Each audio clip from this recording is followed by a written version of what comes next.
kutokana na uhaba wa vyombo vya moto na ongezeko la bei ya mafuta, hali ambayo imeathiri sana usafiri mikoani.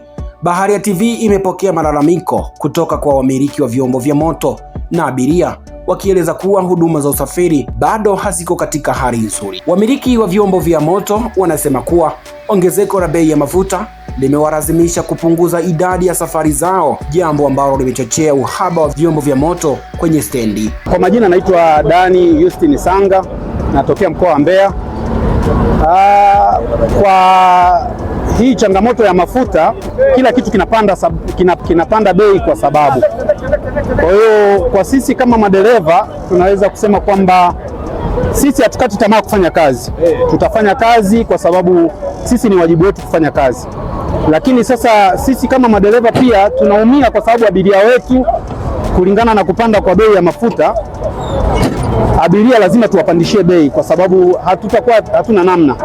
Kwa sababu tunavyokuwa tunanunua mafuta lita moja shilingi 4,000, manake abiria sisi tunatakiwa tumwekee shilingi 1,000 sehemu ambayo ilipangwa kwa shilingi 800, na sehemu ambayo ilikuwa shilingi 1,000 manake inabidi twende kwa shilingi 1,500 kwa sababu ya kupanda kwa bei ya mafuta.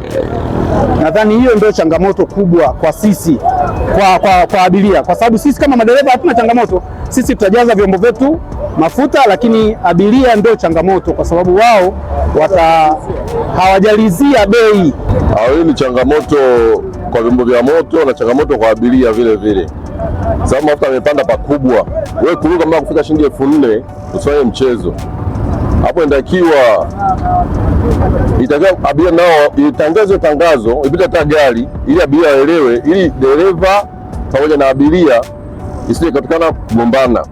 Lakini kivi kielewa tu hivi, naambia abiria zikuelewa kama hicho, hali iliyosababisha changamoto kwa wanafunzi na wafanyakazi wanaosafiri kila siku. Wanafunzi walisema kuwa mara nyingi wanachelewa kufika shuleni au kazini kutokana na uhaba huu wa vyombo vya moto. Baadhi ya wanafunzi walisema kuwa lazima wasafiri kila siku, lakini hali hii inawaathiri vibaya kimasomo na shughuli nyingine za kila siku. Wananchi hao wanaisihi serikali na wadau kuingilia kati mara moja ili kuhakikisha usafiri unakuwa salama na uhakika wa gharama nafuu. Kutoka hapa jijini Mbeya, mimi ni Friday Mongomare na hii ni Baharia TV.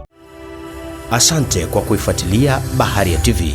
Usisahau kulike, kusubscribe, kucomment na kushare.